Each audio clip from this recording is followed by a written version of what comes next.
La col·laboració entre l'Associació Cultura, Pau i Solidaritat Aidé Santa Maria i Poesia en Acció ha permès que aquest any 2009 centenars de nens puguin disfrutar d'activitats culturals i educatives durant els mesos d'estiu.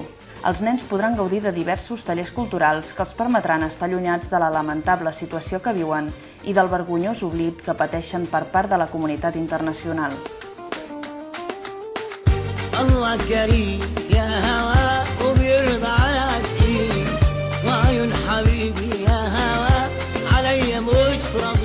I'm Mukarram Khatib, an animator in the Social Development Center. My work is a teacher and a librarian in the center. Nowadays we have summer activities.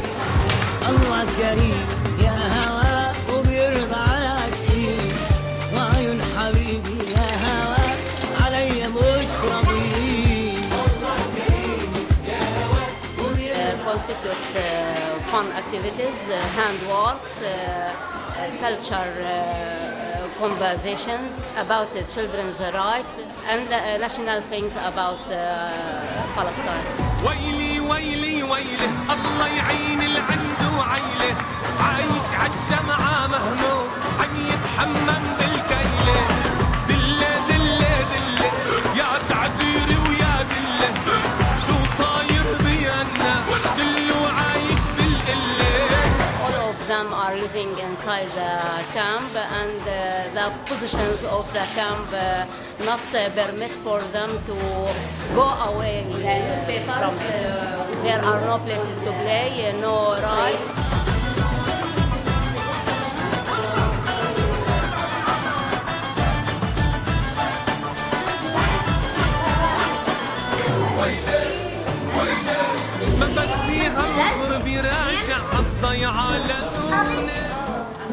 It is a donation of a group of people who go to the schools, talk with the younger people, and then the younger people write poems and stories about peace, human rights, and they make another book similar like this. With the fund of the books, this is the result of this, and they give us to give to you to do summer camps with the young people.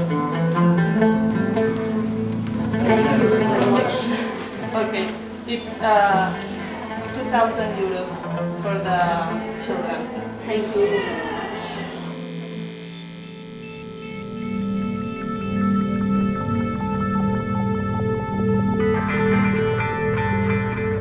Ein el-Helweh està situat a la meitat sud del Líban, als afores de la ciutat de Sidon.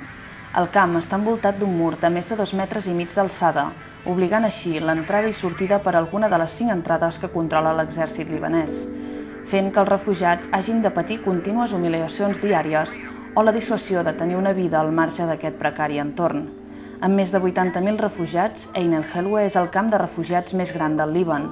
El 65% dels habitants d'aquest camp són nens i adolescents. The great threat to civilization is that a few evil men will multiply their murders and gain the means to kill on a scale equal to their hatred.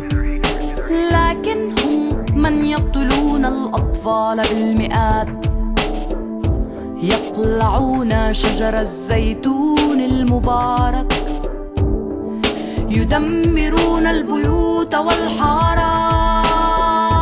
والشوارع اعتقالات آلاف الأسرى في السجون حصار.